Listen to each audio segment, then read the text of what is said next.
from there, you go nuts. Like, the only thing that you really have to keep in mind for making a game is the fact that there's a game loop, right? You update everything, you render everything, you read input, you update everything, you render everything, repeat.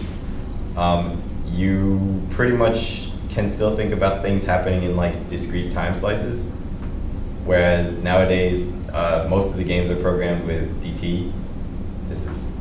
I should probably actually clarify some of this, but is this off topic enough? You're fine, as long as it's talking about preschools and college, it's fine. So, anyway, so I started on it, I wrote it on Dreamcast. It was pretty cool because it had Chun-Li who turned into Zangief when she threw you, and it had spiral swords. And then it had Sienko who played like she was from Killer Instinct. And then it had Makoto who played like she was from Marvel. That was a lot of fun, actually.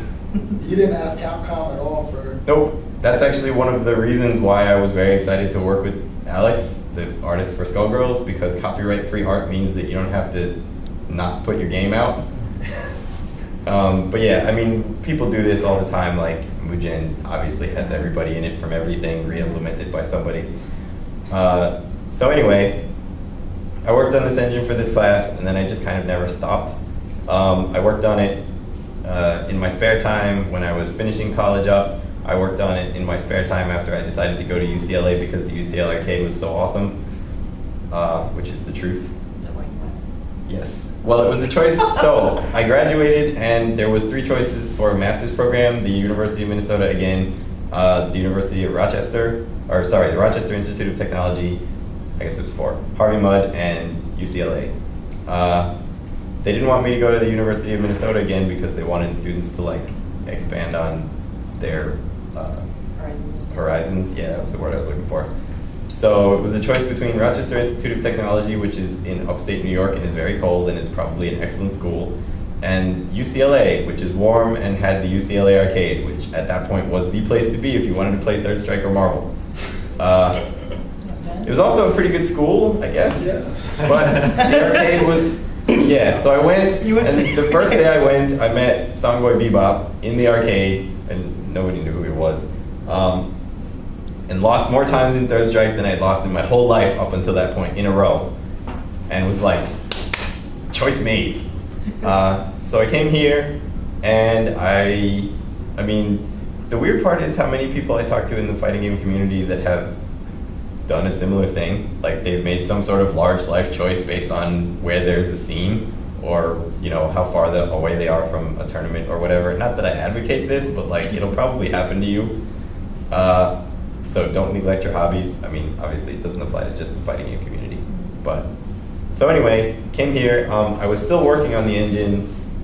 When I worked at Pandemic, since I had access to like all sorts of other video game consoles, I ported it to PS2 and Xbox because they were there, so I could see what was anything different about running it.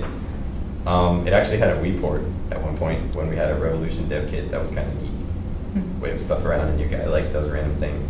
That doesn't work, by the way.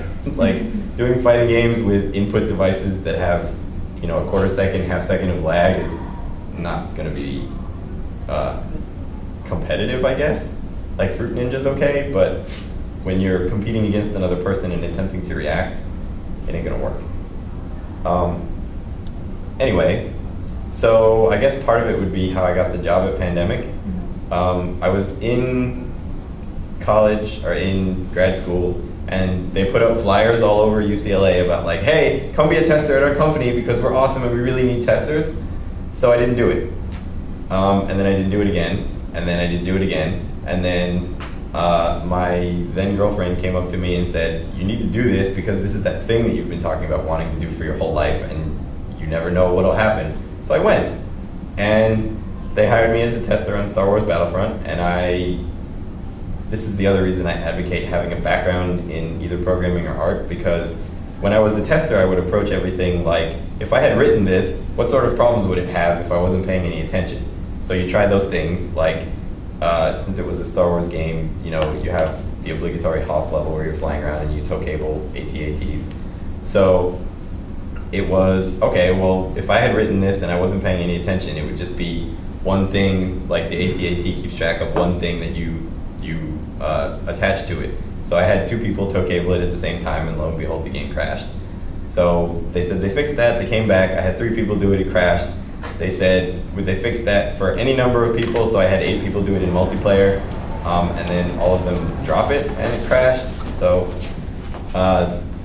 the upshot of this is, if you're good enough and can explain yourself enough and annoying enough as a tester, usually they will offer you some sort of either programming test or art internship just to get you to stop being a tester because they want to ship the game.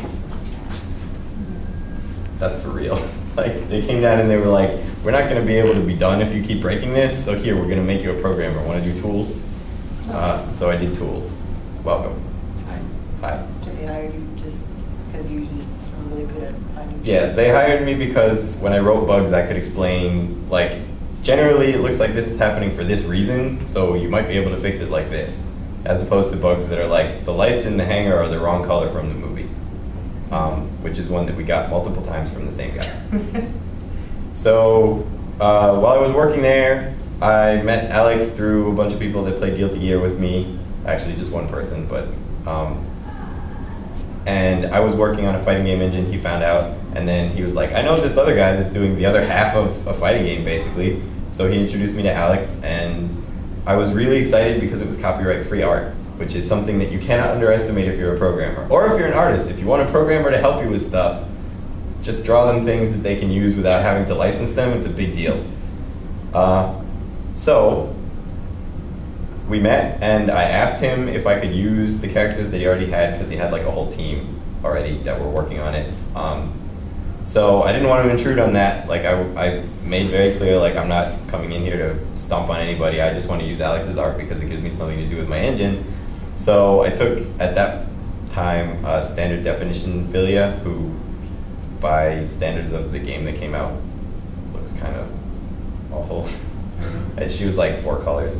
But it was completed art that worked and was designed for the type of game that I was trying to make. So I made her into basically a Marvel character, and then, you know, as thanks, I sent him a build that ran, and he came back and said, yeah, so I think we want to work with you. And then we started talking about it, and we got more serious about it, and as Pandemic got bought by EA and subsequently shut down, I had been like kind of unhappy, and I mean a lot of people there kind of were, because the environment wasn't all that awesome at the end. So I'd been contemplating quitting for a while because honestly I didn't want to work on another first-person shooter for the rest of my life. So when they closed, it was the thing that I should have done a long time before then, which is not work there anymore. So we started earnestly working on Skullgirls. Generally, if you try to do something on your own, you will go for a long period of time without being able to make money or pay rent. And if you don't like the taste of cat food, you might want to get used to it. Some of it's actually pretty good. That's a joke. Though some of it is actually pretty good. Not like the dry food, but like the fancy feast. So, you're welcome. That stuff's higher grade than like Taco Bell. Come on now. That's good. So, yes. I love Taco Bell. Really? Yes. Really? The thing that's like basically not meat? I think it's good. Well, I mean, that, to be fair, that was resolved. It actually meets the legal definition of taco filling, which is not the same as meat. Okay, continue. So, sorry. So anyway, is it okay if I talk about starting the thing? Is that the next thing on your slides I haven't seen? Yeah, I've been pressing while you Oh, okay, cool. It's actually syncing up pretty well. Really? Yeah. Yes, that means that I'm incredibly predictable. All right. It's okay. It means you paid attention. You should be in business. Well, maybe I am. Oh, that's right, you are. I am. Yeah. Look at that. All right, so pitching a game is just like pitching any other product. It's extremely important, and I didn't know any of this when we started, so I didn't have any of this. It's extremely important to have what's called an elevator pitch, which is, and actually for any of you, if you want to make your own product, if your school has any type of like young entrepreneurial class, or like, you know, I think the one at UCLA was like entrepreneurship for engineers or something like that. if your school has one of those, seriously take it, because trying to get people who don't understand what you're talking about interested in the thing that you think is totally awesome takes skill or luck. We had luck. But you need like an elevator pitch, which is basically, this is a game about girls in skimpy clothing fighting each other, and that's what the investor is going to understand. Or it has better art than any other game, or it's in 2D, or this is a game where scary things jump out at a dude in a space pirate's uniform and he doesn't actually get scared, he punches him in the face instead. Like, that's the basic level pitch you need to be able to sell your thing. You need to be able to convince that guy, because he's never interested in anything. Nope. Look at you with your investor attitude. Investor. Yeah, all you need is a martini. Or a secretary named Martini. You need to be able to convince this guy who doesn't, in all honesty, does not give a crap about the thing that you're trying to make, that it will you have to be able to convince him that other people will be interested enough in it for him to make money. That's what you're trying to do. You're not trying to get the investor interested in your product, although that's nice.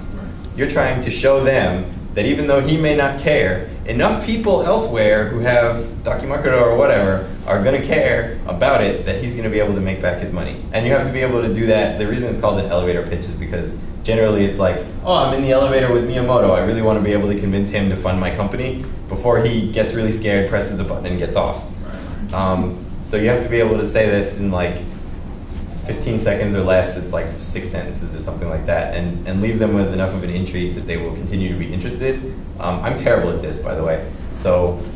Did you pitch it, or did someone else What? pitch it? Skullgirls? Yeah. Oh, no. So I'll get to that. So the way that we pitched Skullgirls was this. We had something that most other projects, it turns out, don't have, and which is another thing that I advocate you should have if you want to make your own thing, which is a demo.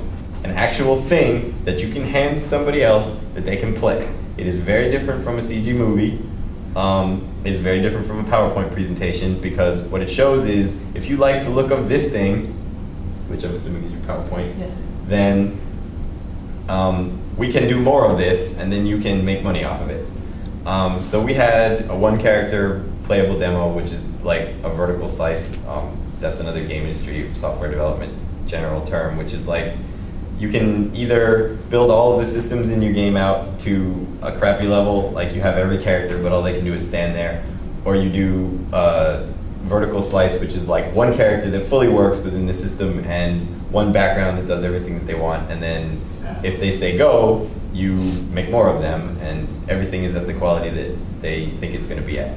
So we had basically a vertical slice, which was 2 incomplete filias, and we brought it around. We hooked up with the people who had started Reverge, because if you have a company name, it gives you credibility. You don't necessarily need one if you're willing to, go to Ubisoft and say, I want to work for Ubisoft. But if it's go to Ubisoft and I want to do my own thing, then you have to be able to have a payroll and pay your employees and all this other stuff that I really don't understand. People don't need to get paid. So we went to companies, we stood outside, or we went to GDC, which meant that we didn't actually go to GDC. We stayed in a hotel room and people came and we pitched them the game for 3 days. And basically a lot of startup is this. You go to people who might be interested and you tell them about it and how great it is until one of them decides that they're interested. And you will get comments like, but it looks like everybody's the same height, or so no men. Or, I mean, that's common anyway, but like, things like, so how do you foresee the monetization of this product going after the initial launch? Which, to be perfectly honest, I don't care at all about, but you have to, I want to make the game. I don't care what they do with merchandising or whatever. But Alex did a really good job. The whole universe is very expandable and can be put on lunchboxes and bumper stickers and airline neck pillows and everything. So you go places, you ask people if they like your game, they say no, then maybe they say yes later, or they continue to say no, and they ask you to do it for less money than you ever want to do it for, in less time than you could possibly do it for with less people, and you say no until one of them doesn't ask for that. The way Skullgirls got picked up is actually kind of like a pretty good example of how this stuff normally happens, which is we talked to Autumn Games. They were interested enough in us to